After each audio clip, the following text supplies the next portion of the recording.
যত লাগে ততবার হাই কেয়ার ডাইপার।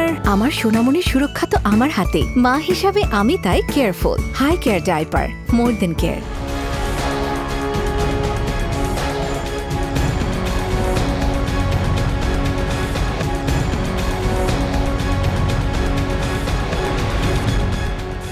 গাজাবাসীর জন্য ত্রাণ বহনকারী নৌবহর গ্লোবাল সুমুদ ফ্লোটিলাকে আটকে দিয়েছে ইসরায়েলি বাহিনী। সেখানে ৩৭টি দেশের ৪৫০-রও বেশি স্বেচ্ছাসেবীকে আটক করে নিয়ে যাওয়া হয়েছে হাই সিকিউরড কারাগারে। দর্শক, এ নিয়েই আমাদের কথার আজকের আয়োজন। সবাইকে আমন্ত্রণ জানাচ্ছি হাই কেয়ার ডাইপারের সৌজন্যে এটি নিউজের নিয়মিত আয়োজন আমাদের কথার আজকের পর্বে। আপনাদের সঙ্গে আছি আমি সম্রাট আনোয়ার। শুরুতেই চলুন দেখে আসি আমাদের কথার আজকের বিষয়টি নিয়ে এটি নিউজে প্রচারিত একটি প্রতিবেদন।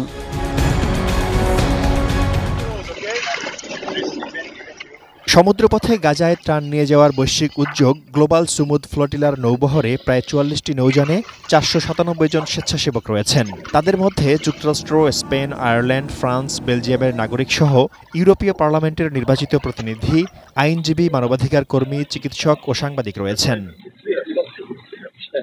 বুধবার গভীর রাতে আন্তর্জাতিক জলসীমায় ইসরায়েলি বাধার মুখে পড়ে নৌবহর।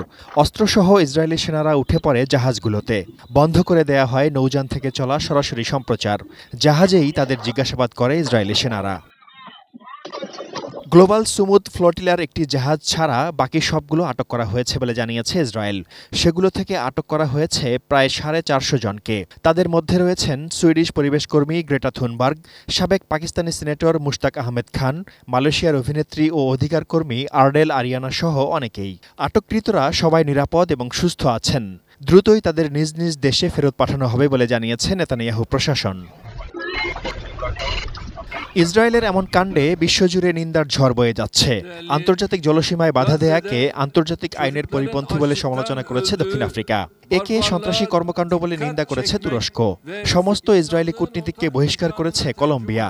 তবে গ্লোবাল সুমুদ ফ্লোটিলা গাজায় যুদ্ধবিরতির পদক্ষেপকে বাধাগ্রস্ত করবে বলে মন্তব্য করেন ইতালির প্রধানমন্ত্রী জর্জিয়া মেলোনি। নৌবহর আটকের খবর ছড়িয়ে পড়ার পরপরই বিশ্বের বিভিন্ন দেশে বিক্ষোভ করেন ফিলিস্তিনের মুক্তিকামী শত শত মানুষ। ইতালি, স্পেন, যুক্তরাজ্য, জার্মানি, বেলজিয়াম, আর্জেন্টিনা, মালয়েশিয়া সহ বিভিন্ন দেশের মানুষ ইসরায়েলের কনসুলেটের সামনে জড়ো হয়ে বিক্ষোভ করেন। ইসরায়েলি অভিযান বন্ধের দাবি জানানোর পাশাপাশি গাজায় বসবাসরত ফিলিস্তিনিদের প্রতি সংহতি জানান তারা। Shaon Mahfuz, desk report, ATN news. প্রতিবেদনটি দেখলাম, এবার শুনবো সাধারণ মানুষের ভাবনা। যারা আমাদেরকে মানবতার কথা বলে তারাই দেখা যাচ্ছে যে মানবাধিকার কর্মী যারা রয়েছে তাদেরকে আটকে দিয়েছে। এবং কালকে দেখলাম যে হাজার হাজার মানুষ ত্রাণের জন্য ওখানে উপস্থিত হয়েছে, কিন্তু আসলে তারা প্রতিমধ্যে আটকে দিয়েছে। বাংলাদেশেরও একজন সম্ভবত আছে, তার ভিডিওটা আমরা দেখেছি। আমরা আশা করি যে তারা তাড়াতাড়ি এই বিষয়টা ওখানে ত্রাণ পৌঁছানোর ব্যাপারে যে তাদেরকে ধরেছে তাদেরকে ছেড়ে দিবে এবং বিশ্ববাসী যেন আরও সচেষ্ট হয় এবং তাদেরকে উদ্ধারের জন্য যেন রণতরী বা জাহাজ পাঠানোর ব্যবস্থা ওখান থেকে হয়। গাজার দিকে তাকালে দেখা যায় এই যে মৌলিক চাহিদা বা মৌলিক প্রয়োজনীয় ব্যবস্থা, সেটাই সবচেয়ে বড় চ্যালেঞ্জ তাদের জন্য।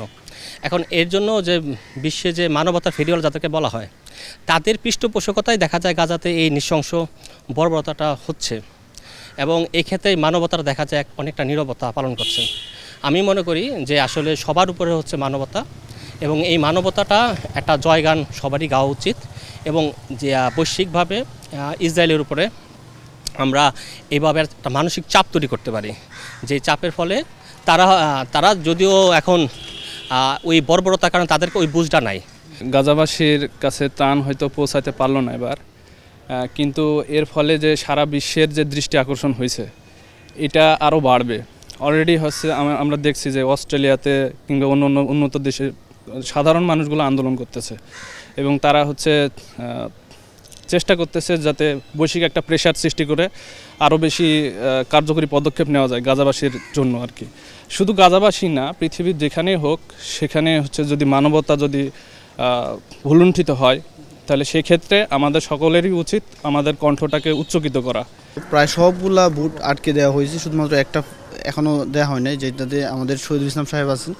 তো আমার মনে হয় এটা এই যে ইন্টারন্যাশনাল লর ভায়োলেশন, এবং আপনি যদি দেখে অবাক হবেন যে ইন্টারন্যাশনাল যে সি এইখানে থাকা অবস্থাতেই তাতে আটকে দেওয়া হয়েছে।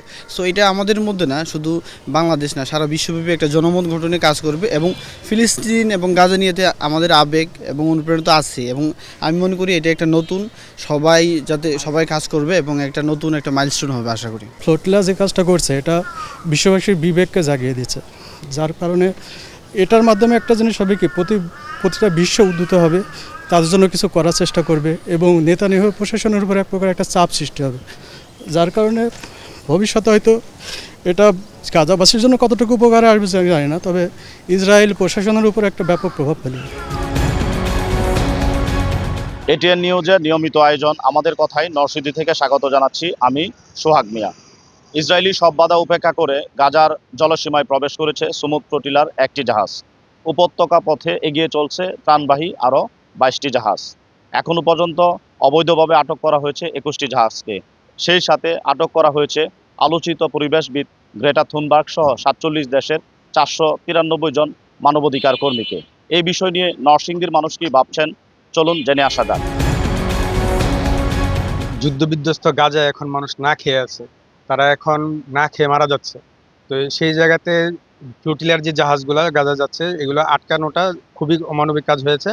তো আমি সাধারণ মানুষ হিসেবে মনে করি এটা যত দ্রুত সম্ভব এটা ছেড়ে দেওয়া উচিত, এবং সাধারণ মানুষের পক্ষ থেকে আমি বলতে চাই যে আন্তর্জাতিক যে মহল আছে তারা যেন ইসরায়েলিকে চাপ প্রয়োগ করে যেন তারা এই জাহাজগুলো ছেড়ে দেয়। আমরা বাংলাদেশের পক্ষ থেকে জোর দাবি জানাচ্ছি, অবিলম্বে এইসব জাহাজগুলোকে ছেড়ে দেওয়া হোক, মানবাধিকার কর্মীদেরকে গাজাবাসীদের কাছে পৌঁছার সুযোগ দেওয়া হোক, তাদের ত্রাণ সামগ্রীগুলো গাজাবাসীদের মাঝে বন্টন করার সুযোগ দেওয়া হোক, গাজার জনগণকে বাঁচানোর সুযোগ দেওয়া হোক। আমরা অবিলম্বে ইসরায়েলি বাহিনীর অত্যাচার, নির্মম নির্যাতন এবং তাদের আক্রমণ বন্ধ করার জন্য জোর দাবি জানাচ্ছি।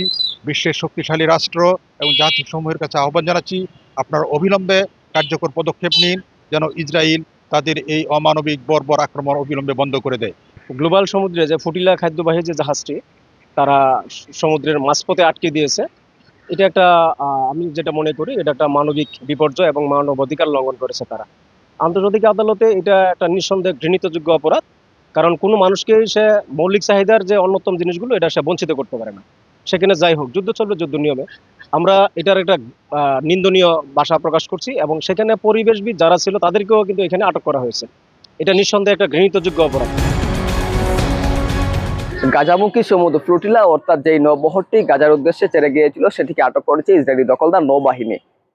এতে বহরটিতে থাকা বিভিন্ন দেশের পার্লামেন্ট মেম্বার সহ মানবাধিকার কর্মীরা আটক হয়েছেন।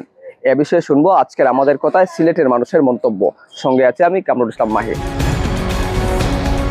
আমরা এই প্রয়াসকে স্বাগত জানাই, এবং ইসরায়েলি বাহিনী আমরা দেখেছি যে ইসরায়েলি বাহিনী সেটাতে আক্রমণ চালিয়েছে। এটা বর্বরোচিত, এটা ন্যাক্কারজনক, এটা মানবতার উপর আঘাত। আমরা বলবো যে স্বাধীন ফিলিস্তিনের যে অবরোধ, এই অবরোধটি মুসলিম বিশ্বের নেতৃত্বে সেটা ভাঙার জন্য যে প্রয়াস, সেটা আমরা মুসলিম বিশ্বের কাছে আমরা চাচ্ছি। আমরা মনে করি যে মুসলিম বিশ্ব যদি এগিয়ে আসে, বাংলাদেশ সহ মুসলিম বিশ্বের প্রতিটি দেশ যদি এগিয়ে আসে, আমরা মনে করি যে স্বাধীন ফিলিস্তিনের যে স্বাধীনতার যে আকাঙ্ক্ষা সেটা আসলে আমরা দেখতে পাবো আশা করি। বিশ্ব মানবতার ডাকে গাজামুখী ত্রাণ এবং ঔষধবাহী যে নৌবহর, এই নৌবহরে ইসরায়েলি বাহিনী যে বাধা দিয়েছেন, যে প্রতিরোধ করেছেন, এটা মানবতার চরম লঙ্ঘন। বিশ্বের প্রতিটা মানুষের উচিত তার নিজ নিজ জায়গা থেকে গাজাকে সাপোর্ট করা, ফিলিস্তিনিদের পক্ষে কথা বলা। এটা অন্যায় না, এটা মানবতার মুক্তির ডাক। ফিলিস্তিনে এবং গাজায় যে মানুষ ত্রাণ সহায়তা নিয়ে যায় বা সাধারণ মানবাধিকার যারা কর্মী আছে তারা ত্রাণ সহায়তা নিয়ে যায়, এই যে কয়েকদিন আগে যেটা আমরা সম্প্রতি যে সময়টা দেখলাম যে একটা ইয়েটা আটক করা হয়েছে, তো সেটা আসলে একটা মানবিক যেটা মানব অধিকার যেটা আসলে সেটা আসলে লঙ্ঘনে পড়ে না। এবং আমরা চাই যে বিভিন্ন দেশ ওদের সাথে প্রথমে ব্যবস্থায় ছিল না, তবে কিছু কিছু দেশ ছিল ফিলিস্তিনের পক্ষে, তবে এখন অনেক দেশ নীরব রয়েছে। আমরা চাইবো যে এই ফিলিস্তিনের পক্ষে প্রতিটা দেশ তারা সোচ্চার হয়ে ফিলিস্তিনের পক্ষে সাপোর্ট করুক, এটাই আমাদের আশা। দর্শক, এই ছিল আমাদের কথার আজকের আয়োজন। বিদায় নিচ্ছি আজকের মতন। দেখা হবে আগামী কোনো পর্বে নতুন কোনো জায়গায় নতুন কোনো বিষয় নিয়ে। ততক্ষণ পর্যন্ত সবাই ভালো থাকুন, এটি নিউজের সঙ্গেই থাকুন।